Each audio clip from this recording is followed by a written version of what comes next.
Hello student, BSc second year की online classes में आप सभी का स्वागत एवं अभिनंदन है।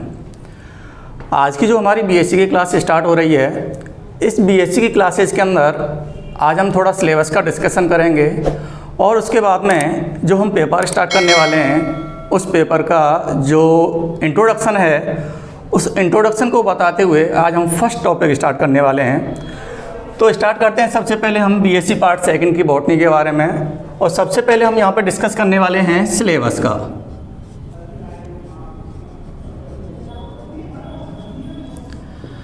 अगर बॉटनी के सिलेबस का डिस्कशन किया जाए तो बॉटनी के अंदर हमारे पास में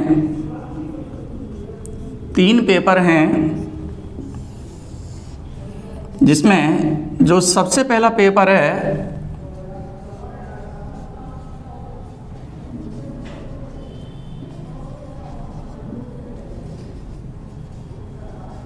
molecular biology and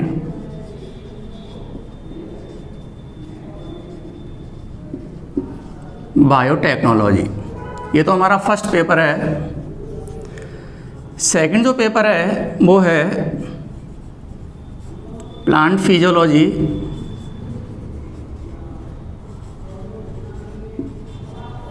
and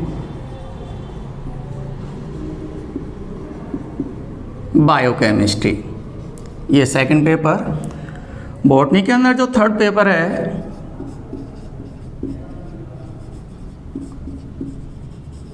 pteridophytes, gymnosperm and palaeobotany. तो ये है हमारे 3 पेपर बॉटनी के अंदर। First paper molecular biology and biotechnology का है, second paper plant physiology and biochemistry का है, third paper pteridophyte, gymnosperm and palaeobotany. तो ये है 3 पेपर। फर्स्ट पेपर जो है वो 33 नंबर का है, सेकंड पेपर 33 नंबर का, और जो थर्ड पेपर है वो है 34 नंबर का। तो टोटल हमारा ये 100 नंबर का थ्योरेटिकल पोर्शन होता है और 50 नंबर का हमारा प्रैक्टिकल का पोर्शन होता है। तो टोटल 150 का हमारा बॉटनी का पेपर होगा, जिसमें से 100 नंबर का थ्योरेटिकल पोर्शन जो 3 पार्ट में डिवाइड है और 50 नंबर का हमारा जो है वो प्रैक्टिकल वाला पोर्शन है।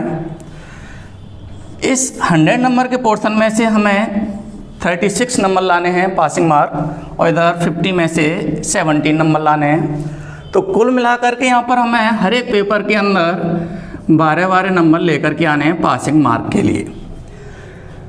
अब इन 3 पेपर में से जो हमारी फर्स्ट क्लास स्टार्ट होने वाली है वो हम सेकंड पेपर को लेकर के चलेंगे, क्योंकि ये जो पेपर है प्लांट फिजियोलॉजी का, इसका ये जो बायोकेमिस्ट्री वाला पार्ट है ये जूलॉजी से मैच करता है।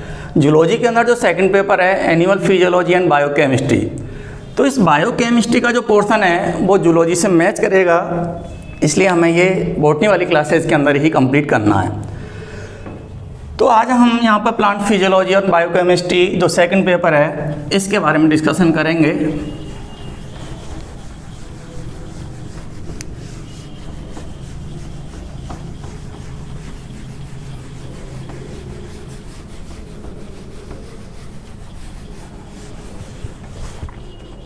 तो पेपर का नाम है हमारा, सेकंड पेपर है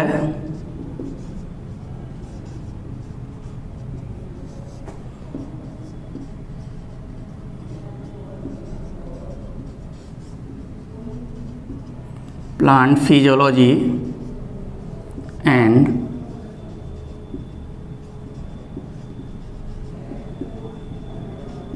बायोकेमिस्ट्री। ये है सेकंड पेपर। बॉटनी का जो पेपर है, तीनों पेपर हैं, हर एक पेपर 4-4 यूनिट के अंदर डिवाइड है। तो इस पेपर के अंदर जो यूनिट फर्स्ट है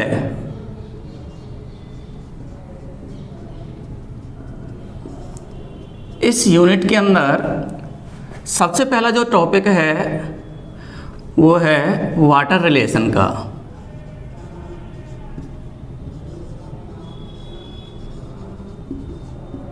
जिसको हम जल संबंध के नाम से जानते हैं।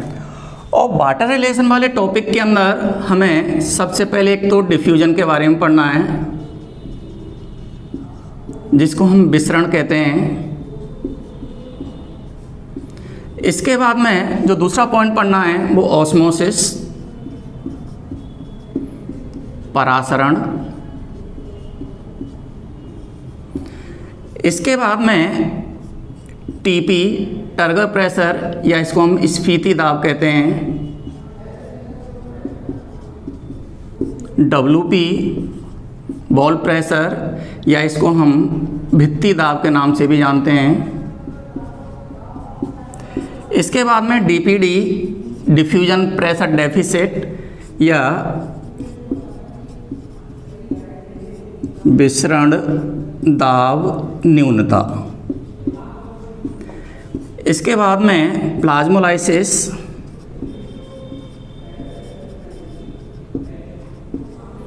जिसको हम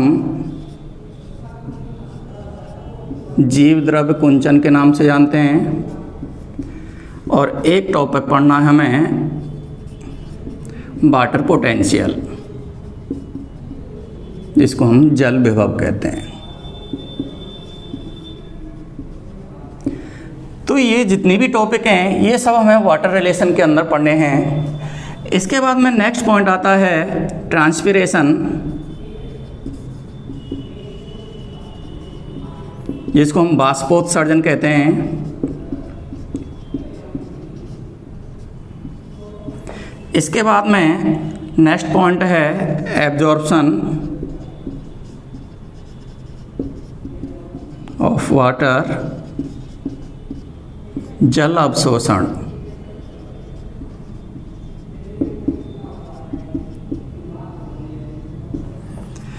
इसके बाद में पढ़ना है हमें एसेंट ऑफ शेप,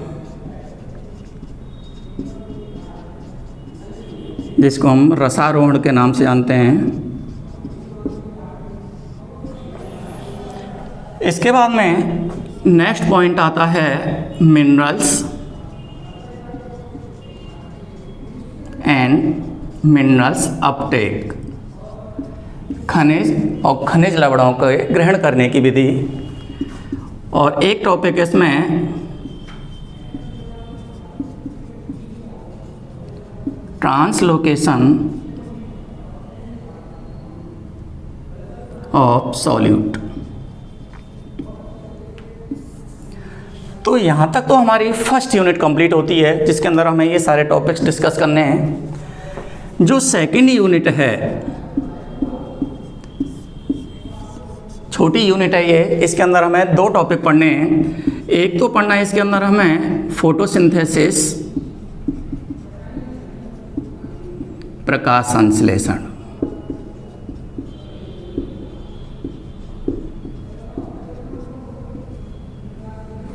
इसके बाद रेस्पिरेशन, श्वसन। तो ये दो टॉपिक हमें सेकंड यूनिट के अंदर पढ़ने हैं। इसके बाद में हमारी यूनिट थर्ड स्टार्ट होती है, जिसको हम बायोकेमिस्ट्री के नाम से जानते हैं। और ये जो यूनिट है ये जूलॉजी से मैच करेगी, जिसके अंदर हमें एक टॉपिक कार्बोहाइड्रेट, एक फैट, एक प्रोटीन और एक एंजाइम,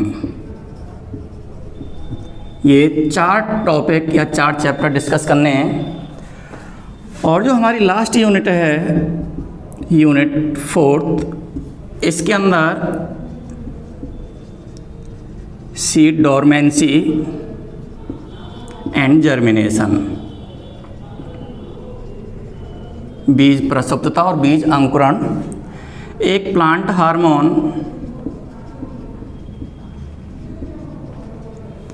एक पढ़ना है प्लांट मूवमेंट, एक टॉपिक फोटोपीरियोडिज्म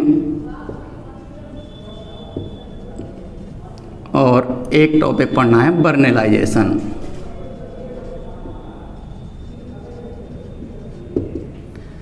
तो ये हमें फोर्थ टॉपिक के अंदर जो फोर्थ यूनिट है उसके अंदर हमें डिस्कस करने हैं। तो ये जितने भी टॉपिक हैं ये हमारी प्लांट फिजियोलॉजी एंड बायोकेमिस्ट्री जो सेकंड पेपर है इसके अंदर हमें डिस्कस करने हैं। तो सबसे पहले इस किताब के अंदर, इस बुक के अंदर हमें फर्स्ट यूनिट स्टार्ट करनी है और इस फर्स्ट यूनिट के अंदर हमारा जो फर्स्ट टॉपिक है वाटर रिलेशन का, इसको हमें सबसे पहले डिस्कस करना है। तो स्टार्ट करते हैं हम फर्स्ट टॉपिक से, वाटर रिलेशन के अंदर डिफ्यूजन या विसरण को। तो एक बार इसको हम क्लियर करते हैं।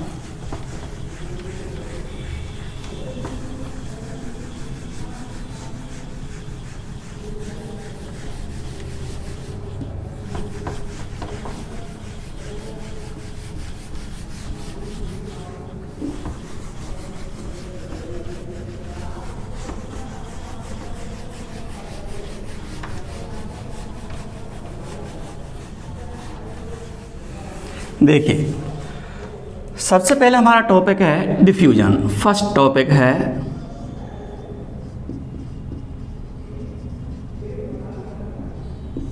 जिसे हम हिंदी में विसरण कहते हैं। यहाँ पर हमें विसरण को समझने से पहले कुछ एक्सपेरिमेंट करके देखने हैं, जिसकी सहायता से हम जो विसरण की परिभाषा है, डेफिनेशन है, उसको हम बता पाएंगे। जैसे हमारे पास में कोई भी दो बर्तन हैं,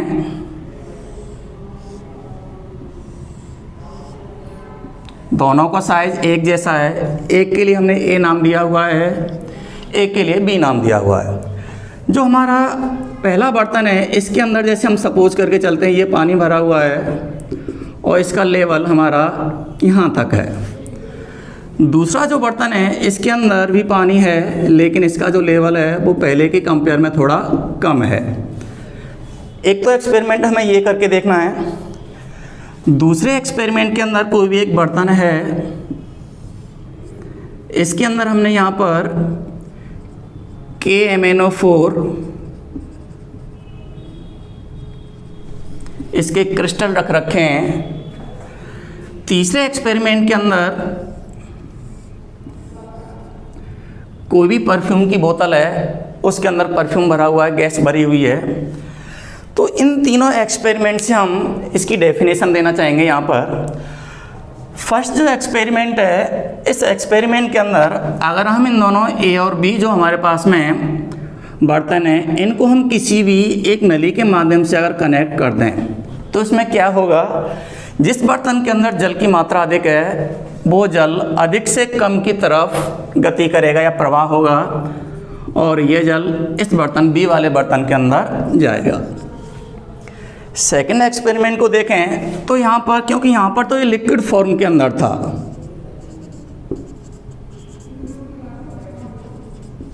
तो यहाँ पर तो हमने एक तरल पदार्थ की गति को बताया है कि जो भी तरल पदार्थ है वो अपनी अधिक मात्रा से कम मात्रा की तरफ गति कर रहा है या अधिक सांद्रता से कम सांद्रता की तरफ गति कर रहा है। तो यहाँ पर तो हम गति किसकी दिखा रहे हैं, तरल पदार्थ की। सेकंड के अंदर ही हमने सॉलिड पदार्थ को ले रखा है।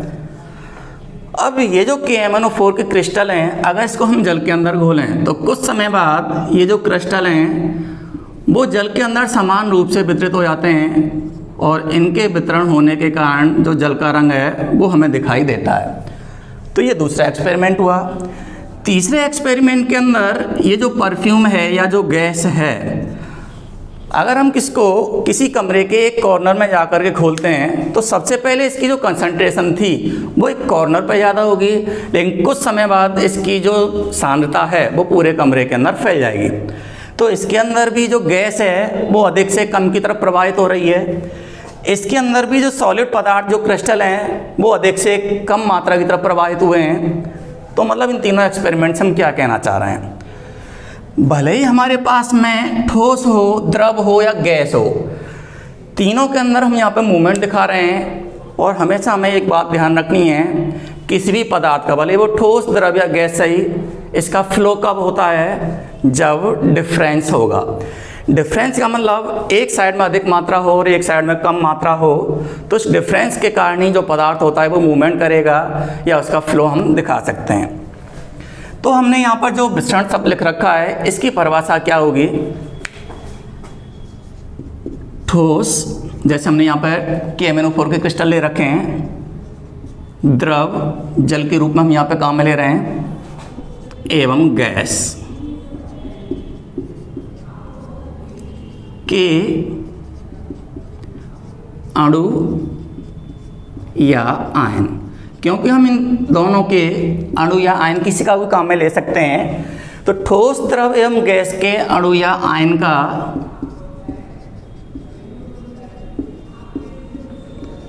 अधिक सांद्रता से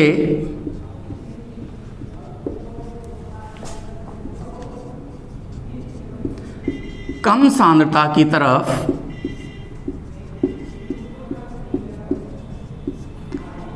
प्रवाह को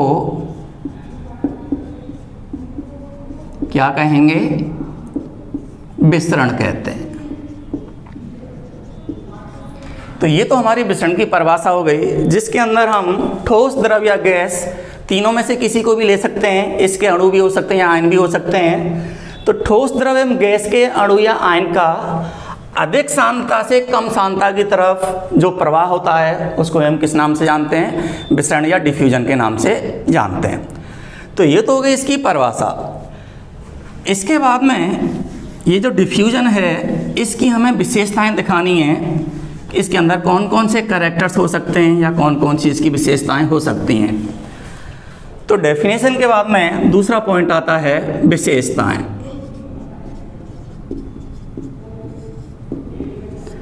तो जो इसकी पहली विशेषता है वो हमें इसकी डेफिनेशन से ही देनी है। ठोस, द्रव एवं गैस के अणु या आयन का अधिक सांद्रता से कम सांद्रता की तरफ प्रवाह होता है। इसके अंदर हम एक एग्जांपल लेकर के चलते हैं KMnO4 का। जैसे ही अभी हमने एग्जांपल बताया था KMnO4 का, तो सबसे पहले जो इसके क्रिस्टल थे उनकी सांद्रता एक जगह पर ज़्यादा थी, लेकिन अधिक से कम की तरफ जैसे ही हमने इसका प्रवाह कराया, फ्लो कराया, तो KMnO4 के जो क्रिस्टल थे वो समान रूप से विद्युत हो गए। तो पहली विशेषता क्या हो गई कि जो विसरण की क्रिया है, इस क्रिया के अंदर जो पदार्थ के अणु या आयन होते हैं वो अपनी हायर कंसंट्रेशन से लोअर कंसंट्रेशन की तरफ फ्लो करते हैं या प्रवाह दर्शाते हैं। सेकंड पॉइंट, ये जो विसरण की क्रिया होती है, इसमें विस्तृत होने वाले जो अणु या आयन होते हैं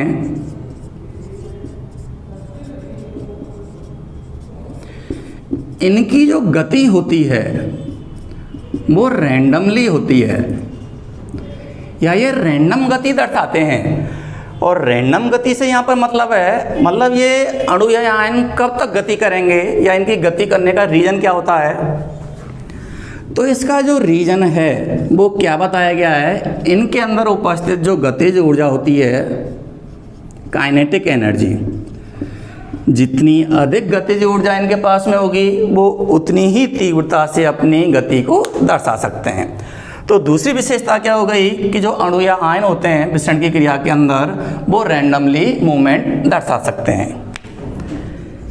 तीसरी विशेषता क्या होगी, जो अणु या आयन होते हैं इनकी जो विसरण की क्रिया है, या हम ये कहें प्रत्येक पदार्थ का जो विसरण होता है,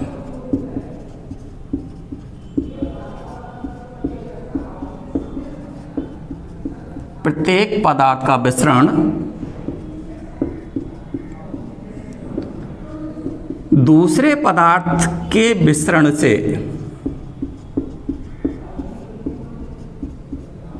स्वतंत्र होता है। इसको हम कैसे क्लियर करेंगे कि एक पदार्थ का जो विसरण है वो दूसरे पदार्थ के विसरण से स्वतंत्र होता है। इसके लिए हम एक एग्जांपल लेकर के चलते हैं। जो हम रेस्पिरेशन की क्रिया कर रहे हैं, जो श्वसन की क्रिया हो रही है, इस श्वसन की क्रिया के अंदर हम ऑक्सीजन गैस को ले रहे हैं और CO2 को बाहर निकाल रहे हैं। तो दोनों ही गैस अंदर या बाहर आ रही हैं, लेकिन दोनों ही जो गैस हैं O2 और CO2 वो एक दूसरे को इफेक्ट नहीं कर रही हैं। ऑक्सीजन को अंदर लेने की क्रिया भी हो रही है और CO2 को बाहर निकालने की क्रिया भी हो रही है। तो प्रत्येक पदार्थ का जो विसरण होता है वो दूसरे पदार्थ के विसरण से कैसा होता है, स्वतंत्र होता है।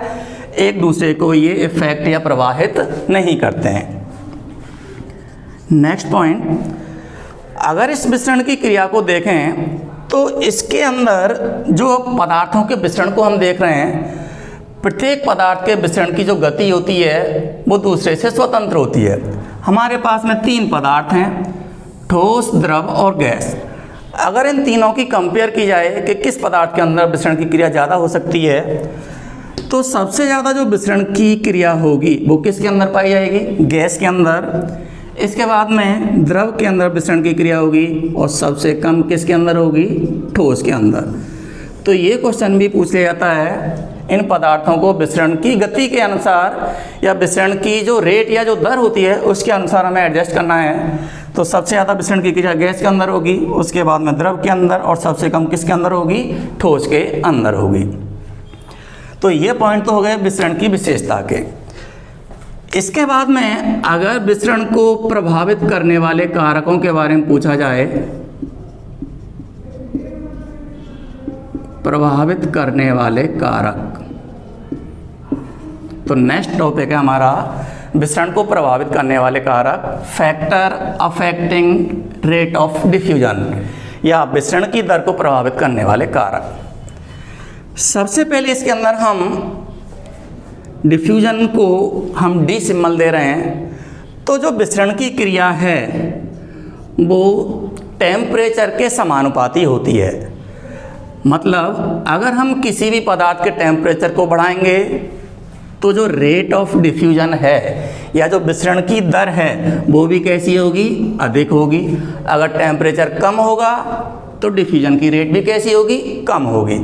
तो जो टेम्परेचर होता है वो रेट ऑफ डिफ्यूजन को अफेक्ट करता है या प्रभावित करता है। टेम्परेचर जितना ज़्यादा अधिक होगा विसरण की क्रिया हमारी उतनी ही अधिक होगी। अगर हम सेकंड फैक्टर को लेकर के चलें तो जो डिफ्यूजन की प्रोसेस होती है वो प्रेशर की भी कैसी होती है? समानुपाती है, प्रोपोर्शनल होता है। मतलब जितना ज़्यादा प्रेशर लगाएंगे जो डिफ्यूजन की रेट है वो भी उतनी ही ज़्यादा अधिक होगी। तीसरा पॉइंट, जो विसरण की क्रिया है, या इसको हम यहाँ पर एक नाम दे रहे हैं रेट के हिसाब से अगर इसको दर्शा सकें, तो जो विसरण की दर है जिसको हम रेट या आर सिंबल दे रहे हैं, विसरण की दर के लिए हम यहाँ पर एक तीसरा पॉइंट आ रहा है हमारा, डी यहाँ पर डेंसिटी को दिखाएगा, घनत्व को दिखाएगा। तो जो विसरण की दर है वो घनत्व के वर्गमूल के व्युत्क्रमानुपाती होती है। मतलब ये जो फॉर्मूला है इसको हम ग्राहम का विसरण नियम भी कहते हैं। ग्राहम नामक वैज्ञानिक ने इस नियम को दिया था, इसलिए ग्राहम का विसरण नियम से जाना जाता है। इसका मतलब ये है अगर किसी भी पदार्थ का जितना अधिक आकार होगा तो विसरण की जो रेट है या जो दर होती है वो उतनी ही कम होगी। तो जितना अधिक आकार विसरण की दर उतनी ही उसकी कम की जाएगी। तो ये जो 3 पॉइंट हैं ये इसको प्रभावित करने वाले कारक के अंदर आएंगे। तो अब तक हमने एक तो डिफ्यूजन की डेफिनेशन देखी, उसके बाद में इसकी हमने विशेषताओं को देखा, कैरेक्टरिस्टिक्स, इसके बाद में प्रभावित करने वाले कारकों को देखा। इसके बाद में नेक्स्ट पॉइंट आता है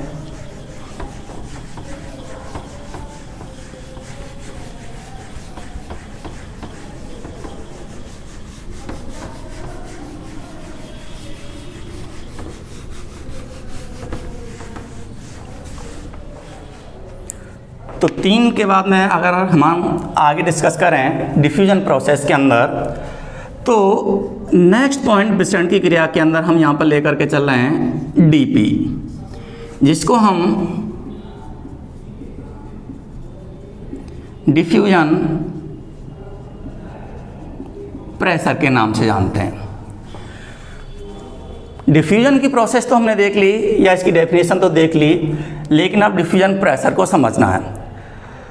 तो जो हमारी पहली डेफिनेशन है इसमें हमें एक शब्द को जोड़ना है, ठोस, द्रव या गैस के अणु या आयन का अधिक सांद्रता से कम सांद्रता की तरफ प्रवाहित होने की जो विभव क्षमता होती है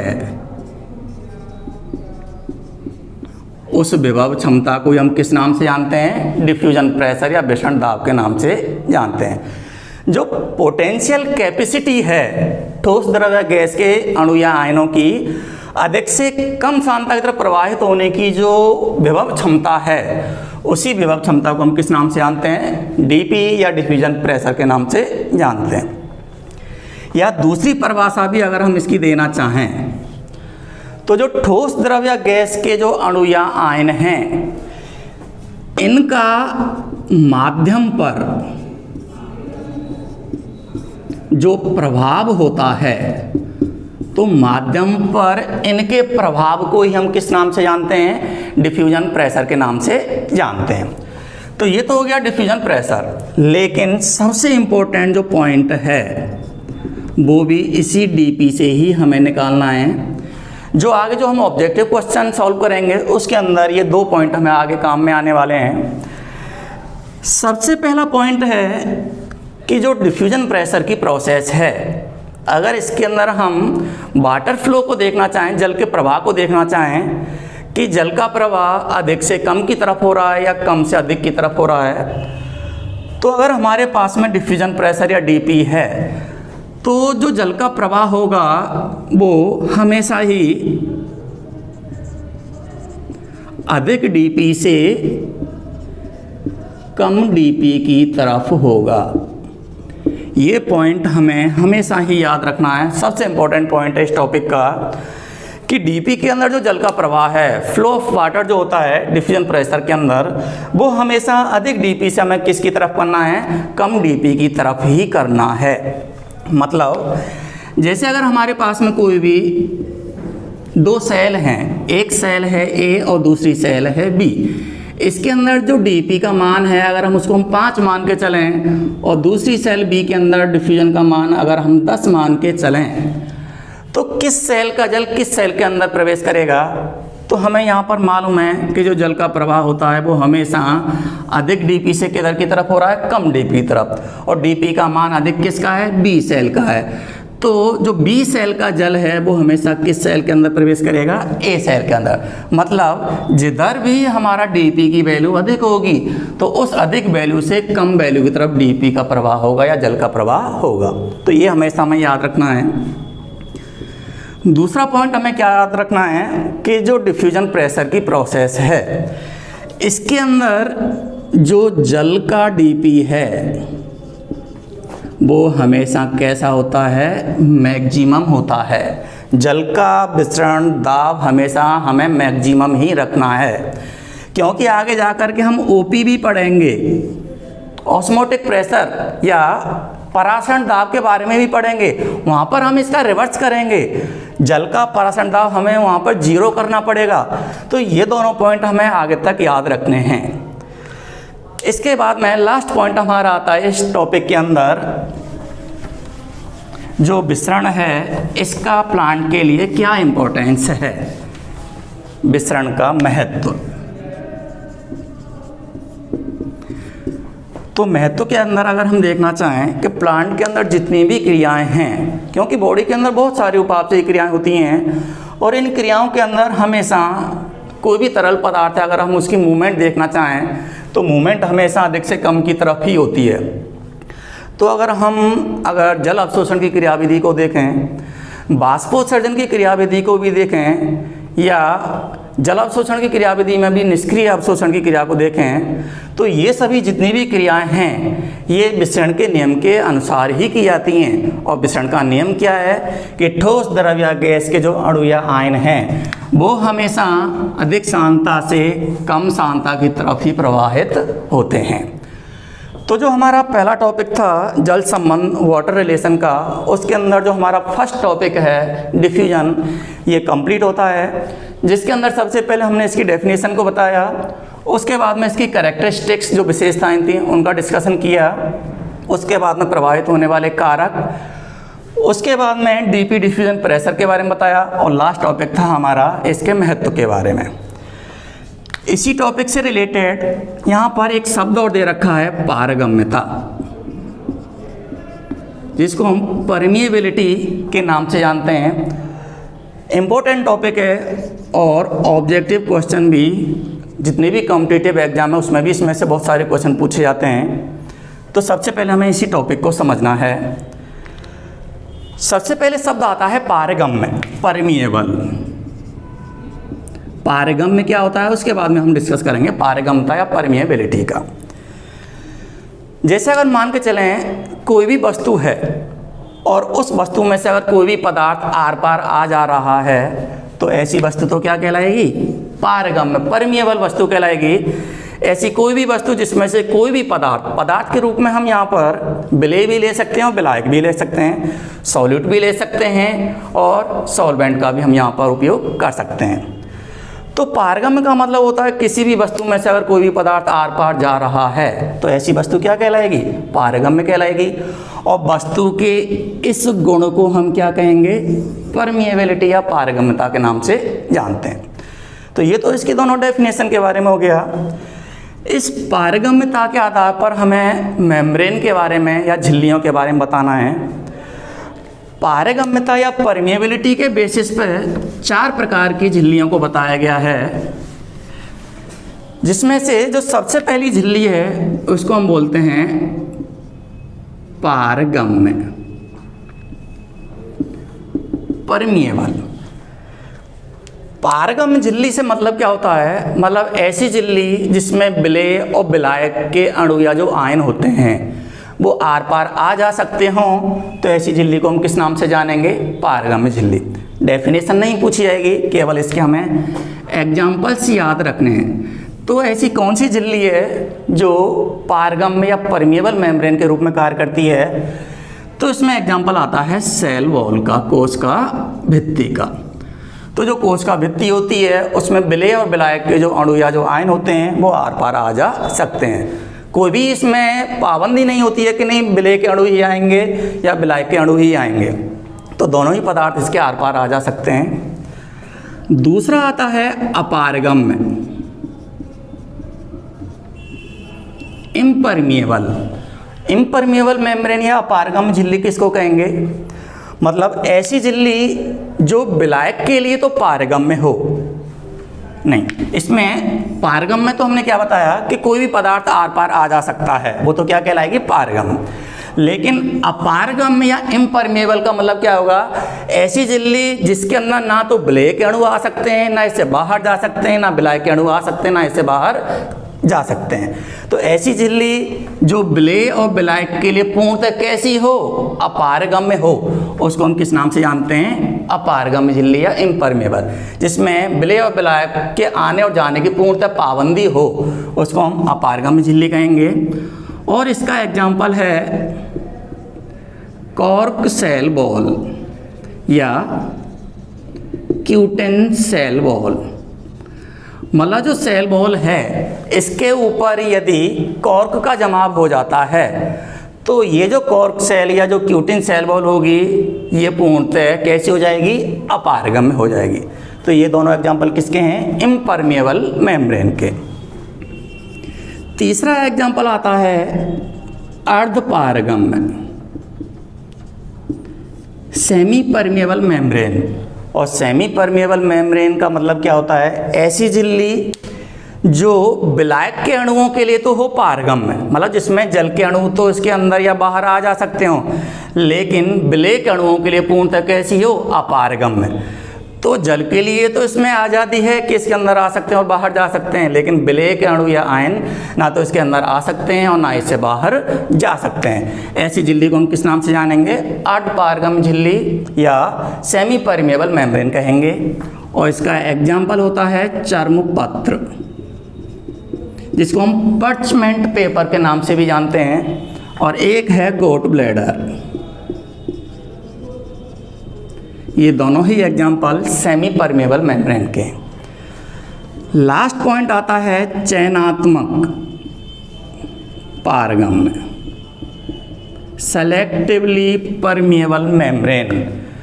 मतलब ऐसी झिल्ली जिसमें से कुछ सेलेक्टिव पदार्थ ही इसके अंदर आ सकते हैं या बाहर जा सकते हैं, या ऐसा कहें कुछ चयनात्मक पदार्थ ही इसके अंदर तीव्रता से गति कर सकते हैं या धीरे धीरे गति कर सकते हैं। ऐसी झिल्ली को हम किस नाम से जानेंगे? चयनात्मक पारगम्य झिल्ली के नाम से जानेंगे। और इसका एग्जाम्पल है सेल मेम्ब्रेन, जिसको हम कोशिका झिल्ली के नाम से जानते हैं। ये चयनात्मक पारगम्य के रूप में कार्य करेगी। या एक हम जो रिक्तका की झिल्ली होती है रिक्तिका की झिल्ली। मतलब जैसे कोई भी एक सेल है, सेल के अंदर ये हमने कोई भी वैक्यूल बनाई, रिक्तिका बनाई, तो रिक्तिका की जो बाहर की मेम्ब्रेन है जिसको हम टोनोप्लास्ट कहते हैं, रिक्तिका झिल्ली या इसको हम टोनोप्लास्ट भी कह सकते हैं। तो ये जो टोनोप्लास्ट है वो चयनात्मक पारगम्य के रूप में कार्य करेगी। तो ये तो हो गया हमारा फर्स्ट टॉपिक डिफ्यूजन कंप्लीट। अगर ये वीडियो आपको पसंद आए तो वीडियो को लाइक करना, शेयर करना, कमेंट करना, और जो हमारा चैनल है इस चैनल को प्लीज़ सब्सक्राइब करना। Thank you.